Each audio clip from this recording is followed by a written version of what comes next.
pour défendre les enfants de Gaza, on aimerait que vous défendiez un petit peu les enfants de France.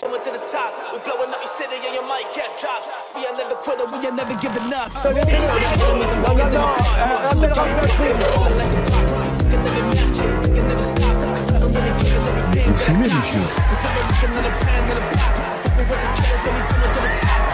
Le football, il a changé. Oui, peut-être.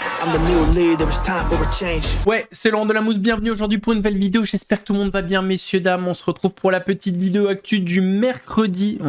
On est mercredi. J'espère que tout le monde va bien. Avant de partir pour cette nouvelle vidéo, c'est le moment de soutenir la chaîne et moi-même en mettant votre plus gros pouce bleu, votre meilleur commentaire. On n'oublie pas de s'abonner et d'activer la cloche pour ne pas rater les prochaines vidéos. On fait de même sur la chaîne principale, la chaîne Mousse. On me rejoint sur Instagram, sur TikTok, sur Twitch pour ne pas rater les lives du dimanche soir à 21h30. On va chercher à boire à manger, on se met à l'aise. Et moi, je m'occupe du reste. Messieurs, dames, on va commencer par parler un petit peu politique et on va revenir sur cette fameuse proposition de loi pour une peine de prison à perpétuité pour certains auteurs de crimes sexuels sur des mineurs de moins de 15 ans. Ça a beaucoup divisé. Il y a même des gens qui se sont désabonnés de la chaîne par rapport à mes propos la dernière fois. J'imagine un petit peu votre quotidien et je me dis, en fait, dans votre entourage, vous n'avez que des gens avec qui vous êtes d'accord. Voilà. Le moindre désaccord, hop, ça sort de... Bon, bref, barrez-vous, honnêtement, je vous le dis, j'en ai rien à faire. Je réitère ce que j'ai dit.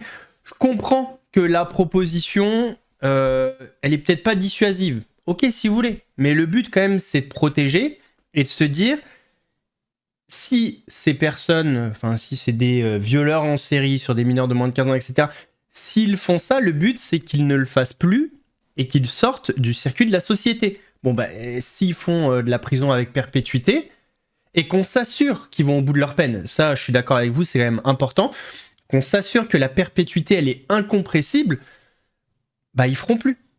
C'est déjà pas mal. Après, qu'on fasse d'autres mesures en amont, oui, mais c'est quand même pas mal, ça. Bref, alors savoir que la loi a été votée, mais avant ça, la passe d'armes continuait. Vous n'avez pas de mots assez durs, de mots assez outranciers pour défendre les enfants de Gaza. On aimerait que vous défendiez un petit peu les enfants de France. Les députés de la France Insoumise ne veulent pas protéger nos enfants, tout simplement. Ils parlent de populisme pénal, alors qu'on parle de mise à l'isolement de personnes monstrueuses, de criminels qui attentent à la vie de nos enfants. La question centrale, c'est celle de la réparation. Quelle est la réparation pour la famille de Liana après le drame qu'elle subit et qu'elle va subir pendant de longues années? Quelle est la réparation pour la famille victime de Pierre-Alain Cottineau, qui a été candidat de la France Insoumise? Pierre-Alain Cottineau qui a violé des nourrissons, qui a commis des actes de torture contre des enfants handicapés. Quelle est la réparation? La réparation, elle est simple et c'est pas du populisme, c'est que les monstres qui ont commis ça terminent en prison et ne sortent pas de prison. Alors vous n'avez pas de mots assez durs, de mots assez outranciers pour défendre les enfants de Gaza. On aimerait que vous défendiez un petit peu les enfants de France. Vous venez de vomir votre haine sur l'ensemble des bancs de l'Assemblée. Vous salissez l'honneur des victimes qui parlent. Vous salissez la parole de celles et ceux que nous croyons. Franchement, sortez d'ici, sortez d'ici. Sortez d'ici, c'est indigne ce que vous avez fait, indigne. Vos propos ne réparent rien. Ce qui répare, c'est pas la vengeance. Ce qui répare, c'est pas la réclusion à perpétuité. Ce qui répare, c'est la parole qui est crue. Ce qui répare, c'est une famille protectrice. Ce qui répare, ce sont des adultes qui protègent enfin l'enfant qui a parlé. C'est ça la réparation. Les parents de Liana ont dit, je cite, qu'ils souhaitaient que toute récupération politique cesse après la mort de leur fille. Et voyez-vous, monsieur Odoul, ce que vous faites systématiquement sur tous les sujets, c'est que vous venez prendre des faits dramatiques et qu'à partir de ces faits dramatiques, vous essayez d'exciter des peurs et des haines. C'est ce que vous faites systématiquement sur tous les sujets. Chaque fois qu'il se produit quelque chose, le Rassemblement national surgit et sa seule et unique solution est toujours la même, durcir les peines. C'est tout. C'est tout ce que vous proposez toujours sur tous les sujets liés à la sécurité et en particulier ici sur la sécurité des enfants, sauf quand vous êtes vous-même directement concerné lors de vos détournements de fonds publics, où d'un seul coup la justice est trop sévère avec vous et où vous trouvez toutes les excuses du monde et où d'un seul coup les juges d'application des peines vous semblent finalement bien intéressants lorsqu'il s'agit d'éviter celles auxquelles vous êtes vous-même condamné. Autre loi votée, et je pense que celle-ci, elle va mettre tout le monde d'accord. Les fragilus sensibilus, vous pouvez vous réabonner. L'interdiction des réseaux sociaux pour les moins de 15 ans à partir du 1er septembre. C'est officiel, les réseaux sociaux vont être interdits aux moins de 15 ans à partir du 1er septembre. Ça vient d'être voté à l'Assemblée nationale juste derrière moi. Concrètement, à partir du 1er septembre, tous les nouveaux comptes sur les réseaux sociaux vont devoir subir une vérification d'identité, c'est-à-dire soit avec une pièce d'identité. On a notamment parlé d'une possible reconnaissance faciale comme ça se fait sur les sites porno. Et puis pour les anciens comptes, ça se déroulera entre le 1er septembre et le 31 décembre prochain. Il y aura un laps de temps de 4 mois où chaque réseau social devra vérifier l'intégralité des comptes en France de ses utilisateurs et chaque Français devra donc prouver qu'il a plus de 15 ans pour garder son compte sur les réseaux sociaux. Et vous êtes nombreux à nous avoir posé ces derniers mois des questions dans les commentaires ou à avoir critiqué cette mesure, notamment sur le fait qu'il va falloir rentrer sa pièce d'identité. Ça pose question sur la confidentialité et la sécurisation de ces données. On a donc posé la question à Gabriel Attal, l'ancien Premier ministre, dont la famille politique est à l'origine de cette proposition de loi. Les cas de protection des données, alors vous évoquez par rapport à l'État, mais le fait de se dire que parfois il y a aussi des applications tierces qui peuvent les utiliser, est-ce qu'aujourd'hui on peut garantir aux Français que leur pièce d'identité, la reconnaissance faciale, ce sera protégé pour tout le monde? Oui, bien sûr. L'idée c'est évidemment de protéger les données personnelles, les données d'identité. Vous savez, il y a déjà aujourd'hui un certain nombre de services où il faut attester un certain nombre de choses en ligne, sur des applications bancaires par exemple, et évidemment il y a des garde-fous qui existent. Encore une fois, ni l'État ni les plateformes ne disposeront des données d'identité des personnes. Les plateformes sauront juste si la personne a plus ou moins de 15 ans. La Coupe du Monde s'est terminée il y a quelques jours et on a oublié de parler d'un truc. Il y a un commentaire suisse qui a tenu des propos en direct pendant la remise de la Coupe du Monde à l'équipe d'Espagne. Quelle justesse dans ses propos. Je suis obligé de vous les faire écouter. Ben voilà, nous arrivons au terme de cette Coupe du Monde qui va être conclue évidemment en plateau par vous, messieurs. C'était la Coupe du Monde, sans aucun doute, la plus mercantile de l'histoire, l'une des plus politisées aussi. Hier, Gianni Infantino l'avait présentée, et vous m'excuserez la paraphrase, comme la plus belle chose qui soit arrivée à l'humanité, à peu de choses près. Et ce qui est sûr, c'est qu'elle aura rapporté plus que jamais auparavant. Elle nous aura donné de magnifiques satisfactions, de beaux moments sur le plan sportif, un beau vainqueur. Mais nous n'oublierons pas, même si les stades étaient pleins, les prix qu'ont dû payer les personnes qui n'ont pas des moyens considérables pour leur passion pour le football, passion qui les dévore, parfois sans pouvoir au final ne serait-ce qu'entrer dans le pays si leur nationalité n'était pas la bonne, qu'ils soient fans, journalistes, arbitres parfois, comme le Somalien Omar Artan. On pense aussi au traitement inacceptable de l'équipe d'Iran qui n'a pas pu défendre ses chances correctement dans ce tournoi. On pense également au cas Balogun. On donne parfois l'exemple en souriant de la Coupe du Monde 82 de l'émir du Koweït descendu sur le terrain pour faire annuler un but de la France. Ici, on aura vu un président se vanter d'avoir appelé le président de la FIFA pour faire annuler une suspension d'un joueur. Un politique qui s'est missé au cœur du jeu alors que la Fédération internationale dit vouloir le mettre au-dessus de tout. Bah, visiblement, c'est jusqu'à un certain point. Dans une Coupe du Monde qui aura aussi vu tous ces matchs se disputer en 4 cartons et sa finale connaître une mi-temps de près de 30 minutes. Comme l'a dit Alain Berset ces dernières heures, et on va le dire malgré les feux d'artifice, la crise a deux noms, l'argent et le pouvoir. Il demande au nom du Conseil de l'Europe une 3e mi-temps pendant laquelle il s'agirait de réfléchir sur l'intégrité. Il y a aujourd'hui pour beaucoup une crise de confiance entre de nombreux acteurs de ce sport. Et si Yannick Noah était impliqué dans le dossier Patrick Bruel, attention, son implication, elle est minime, plutôt en tant que témoin. Vous allez écouter l'affaire. Yannick Noah ne se souvient pas de cette anecdote. Alors, est-ce que c'est vrai? Est-ce qu'il défend peut-être un copain, enfin sans le défendre, mais en disant non, je me souviens pas. Je vous laisse regarder. Le nom de Yannick Noah cité dans une des 3 nouvelles plaintes déposées contre le chanteur Patrick Bruel. On vous raconte. Selon l'AFP et Mediapart, 3 nouvelles plaintes ont été déposées contre Patrick Bruel. Le chanteur, déjà placé sous contrôle judiciaire suite à de nombreux témoignages, est désormais accusé de viol et d'agression sexuelle par 3 nouvelles femmes, dont 2 étaient mineures au moment des faits. Parmi elles, une femme affirme avoir été agressée en 1992, alors qu'elle était bénévole au tournoi de tennis de l'US Open, à New York, et qu'elle n'avait que 15 ans. Selon son témoignage, Patrick Bruel l'aurait plaqué dans un ascenseur, embrassé de force, puis invité à le rejoindre dans sa chambre, à l'hôtel Pennsylvania. Hébergée chez une ramasseuse de balles plus âgée, la jeune fille aurait été poussée à demander l'accord de ses parents avant de s'y rendre. Un accord finalement donné, ces derniers pensant qu'il s'agissait d'un simple rendez-vous pour obtenir une dédicace. Et c'est dans ce témoignage qu'apparaît le nom de Yannick Noah. Selon la plaignante, c'est lui qui aurait ouvert la porte de la chambre, en lançant à Patrick Bruel. Tu les prends à la maternelle maintenant. Contacté par Mediapart, Yannick Noah confirme avoir côtoyé le chanteur lors de ce tournoi. Il se souvient avoir donné des billets à Patrick Bruel et être passé le chercher à son hôtel, ce jour-là, pour rejoindre Canal+. Mais il assure ne pas se souvenir de cet épisode précis avec la jeune fille. Désormais mentionné dans l'affaire, Yannick Noah pourrait être entendu par la justice à ce sujet. Petit break, influenceur, créateur de contenu, tout ça. Bastos, qui s'est fait ban de Twitch. On avait écouté ses propos sur l'équipe de France et il y avait un mot, ça commence par ta et plus loin, pète. Et ce mot, ça a été signalé et il a été banni pour homophobie, grosso modo. Bon, bref, ça c'était le premier point. Maintenant, il stream sur Kick. Le deuxième point, c'est qu'il s'est retrouvé dans la sauce par rapport à des propos sur le Coran et l'islam. Et pas mal de gens aujourd'hui le qualifie comme un islamophobe. Je vous laisse regarder. Il aurait pu essayer de débattre avec moi et tenter de me donner tort. Je sais pas, j'imagine que il a dû le lire, son Coran, enfin j'espère. Quoique non, il paraît qu'il y en a pas un qui peut le lire.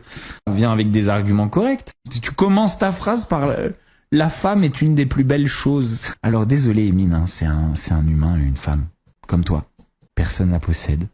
Je parle de mettre une couverture dessus pour que personne d'autre puisse la voir. Je parle de lui dicter ce qu'elle a le droit de dire et ce qu'elle a pas le droit de dire. La femme, dans l'islam, est une chose. Ok, Emine, t'as raison, une chose.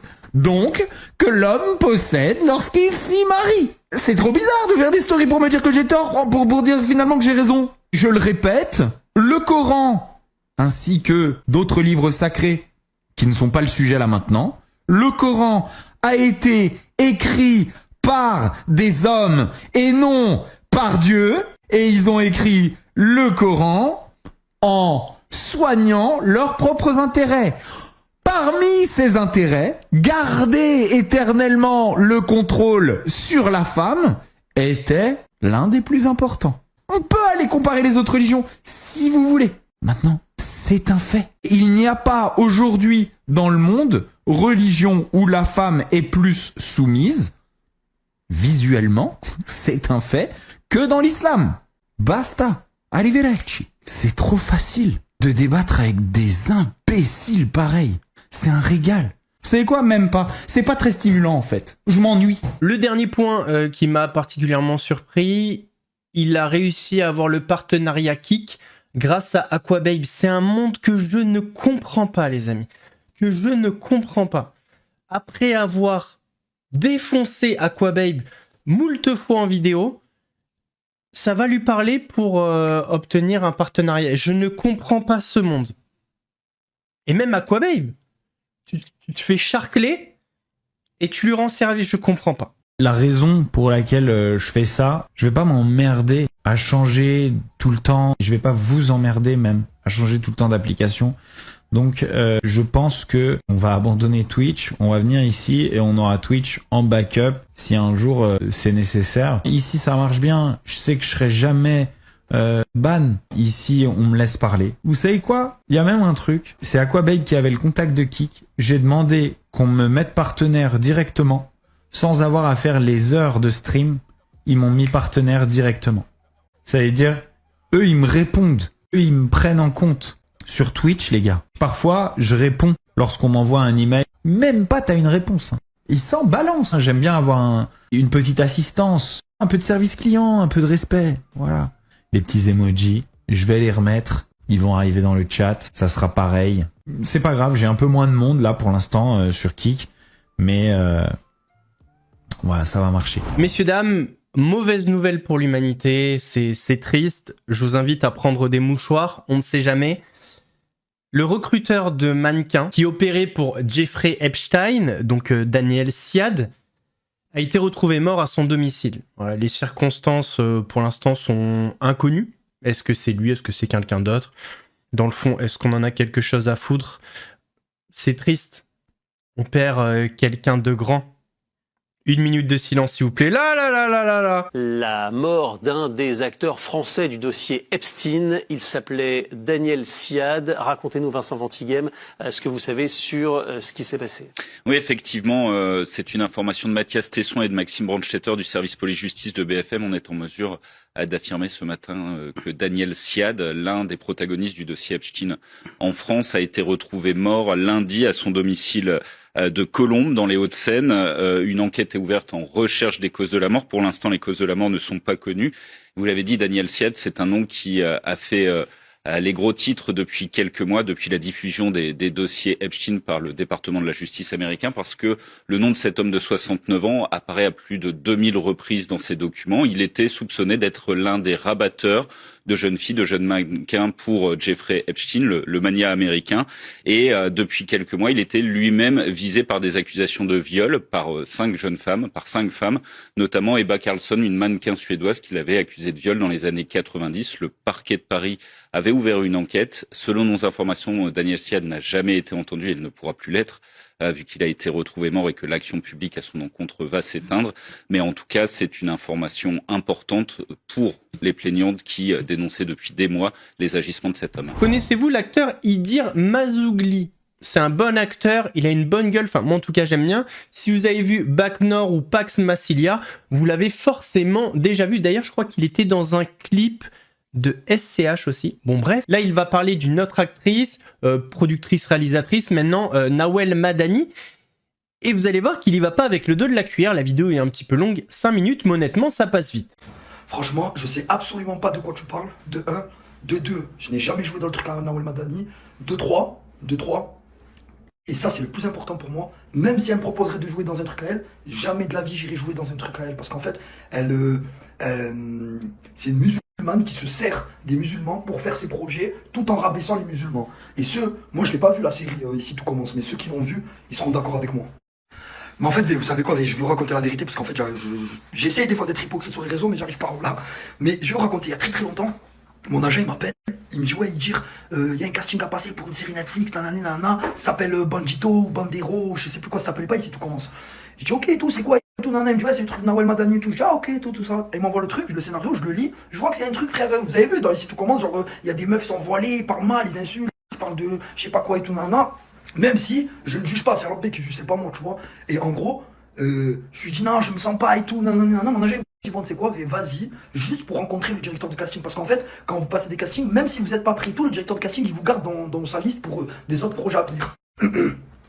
J'arrive là-bas, en fait, j'arrive déjà à contre-cœur, tu vois. J'arrive et tout, je rentre dans le casting. Le directeur de casting, il m'accueille, il commence à me dire ah, trop bien que tu sois venu et tout. Je t'ai vu dans ça, je t'ai vu dans ci. Il me sort même un film sur Allah, il était même pas sorti, par Allah. Il était même pas sorti le film, il me sort, mais moi je dis mais comment tu l'as vu? Je l'ai toujours pas vu, moi, tu sais. Il me dit ah, parce que nous, directeur de casting, on a des codes entre nous, je dis ok. Je fais le casting et la scène, je vous explique, c'est une scène où je retrouve mon père qui nous a abandonné, moi et ma mère, pendant je sais pas combien d'années. Et du coup, la scène, c'est, tu sais, au début, j'arrive, je lui fais la morale, après, je lui crie dessus, après, je veux le frapper, et à la fin, je finis en pleurant dans ses bras. Imaginez comme c'est technique à sortir toutes ces émotions en un coup, comme ça. Et du coup, ouais, je passe la scène et tout. Et en fait, elle était là. Mais genre, elle était assise dans un fauteuil, allongée, de dos. Genre, même pas, elle s'est levée pour me dire bonjour et tout ça. Je dis, ok, c'est pas grave, elle devrait être occupée, nanani, nanana. Un moment on est en train de faire la scène et tout, c'est pas genre elle a un petit chihuahua, il vient, il commence à me broyer sur mes jambes et tout, et tu sais, je regarde genre en mode ouais, je tenais le chien, les gars, je suis en train de faire la scène, frère, c'est important. Parce qu'en fait, vous savez pas ce que ça fait quand quelqu'un vous dit allez, 3, 2, 1, il faut que tu pleures, et il faut pleurer. Ça, vous savez pas ce que c'est, comme c'est hyper difficile. Et genre, je les regarde genre en mode ouais, je tiens ton chien et tout, personne dit rien. Je dis ok, ça va, c'est quand même le chien, il va pas me déstabiliser, parce que moi je m'appelle Idir Mazougli, et t'as vu, chaque scène ça peut être la dernière. Et genre, je continue la scène, un moment, elle se lève. Elle me dit, bon ok d'accord et tout, vas-y assieds-toi sur la chaise là et tout, tu sais ce qu'on va faire de l'impro.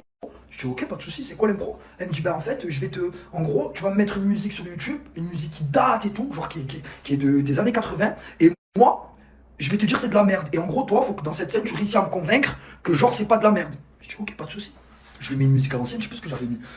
J'avais mis, je sais pas ce que j'avais mis. Bref. Et genre, je fais la scène et tout. Elle me dit, ah, nanana, c'est quoi ce son claqué, patati, patata, nanana. Et moi, quand je fais la scène et tout, je lui dis, ah non, c'est quoi, non, c'est pas claqué. C'est juste que, tu sais, genre, c'est de l'époque et tout. C'est plus actuel. Mais à l'époque, c'était quelque chose, c'était bien et tout. Tu vois, c'est comme aujourd'hui, il y a des mecs, c'est des voyous, ils sont encore impliqués et tout, mais ils aiment bien écouter Take, par exemple, tu vois. Donc, ça fait rien. Et en fait, je la bloque dans tous les axes. Ça y est, dans tous les axes, comme ça. Elle me fait, ah ouais, c'est vrai, t'as raison et tout, nanana. Mais tu sais, en fait, elle voulait me déstabiliser. Elle me fait, ah non, mais en fait, tu sais, t'as raison et tout. C'est genre, parce que moi, en ce moment, tu sais, parce qu'elle était enceinte. C'est ça que j'ai oublié de vous dire. Elle dit, parce que je suis enceinte et tout. En ce moment, j'ai pas trop d'émotions. Nanani, nanana. Je dis, ben, franchement, faut que tu regardes plus de films ou plus de musique émotionnelle, tout ça, tu vois.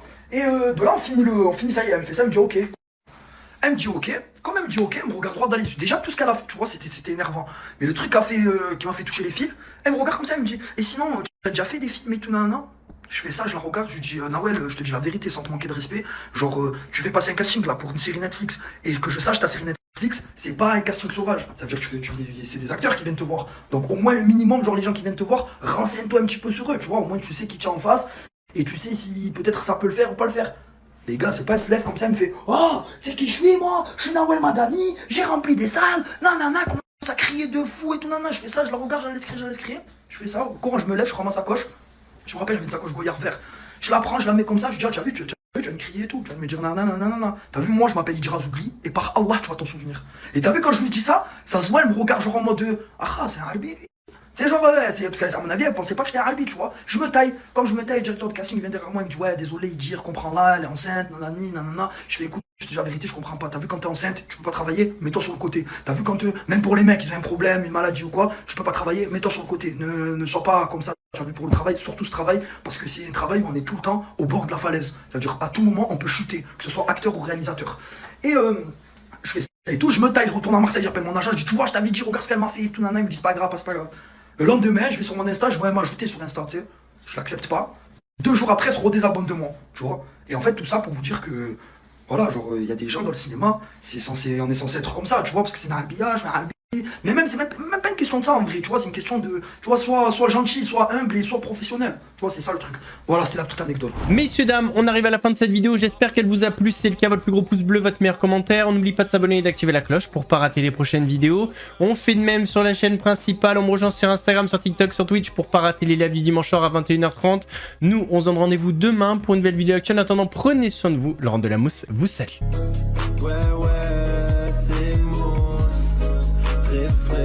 Comme une mousse, léger comme le houmous, piquant comme un bimous. Un gros lion te course, tu cries, t'as la frousse. J'arrive à la rescousse, regarde, ouais c'est mou.